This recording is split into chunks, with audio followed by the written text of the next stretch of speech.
Freaky Tales, a bold, bloody, and surprisingly fun movie that catches you completely off guard. If you like movies that feel like a mashup between Pulp Fiction, Tales from the Hood, then this is going to be right up your alley. So let's get into it.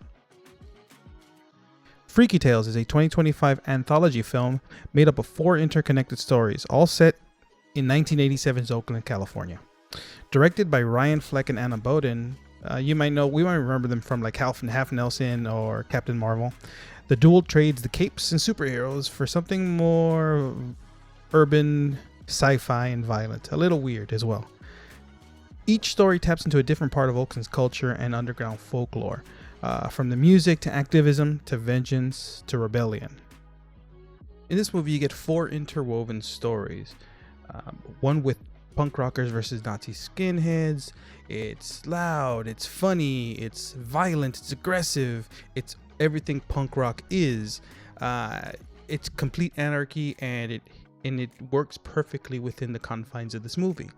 The second story you have is about 2 female rappers that go up against Oakland's own Too Short. Yep, that's right, Too Short, the rapper Too Short. These 2 female MCs go toe to toe in a rap battle, and it's a total fun, little story within the movie. Albeit not the best part of the movie, but still fun in itself. Then you have the 4th story, which introduces you to the Pedro Pascal character, which is an enforcer that's trying to get out of the business, but something from his past is coming back to haunt him. Great story, really well told, very enjoyable. Then our final story, which is the one that puts it all comes full circle, is the story about Sleepy Floyd, a basketball star that has to go out to avenge his family. Literally, it is a graphic novel come to life within that fourth story. Overall, the movie thrives in chaos. It mixes humor, action, music into something that feels both fresh but yet somewhat familiar. The tone reminds us a lot of Pulp Fiction, the anthology style where each story exists on its own but is interconnected somehow to tell a bigger story. It also has that Tales from the Dark Side, Tales from the Hood type of flavor, gritty, unfiltered, and very weird in some of the best ways. Some stories are better than others, but honestly, when things don't land perfectly, the ride is still a lot of fun. And the soul of Oakland is all over this film. The slang, the music, the energy. 1987's Oakland is alive and well. Let's talk about the cast, because they really brought the heat in this one. Pedro Pascal brings his Pedro Pascalness.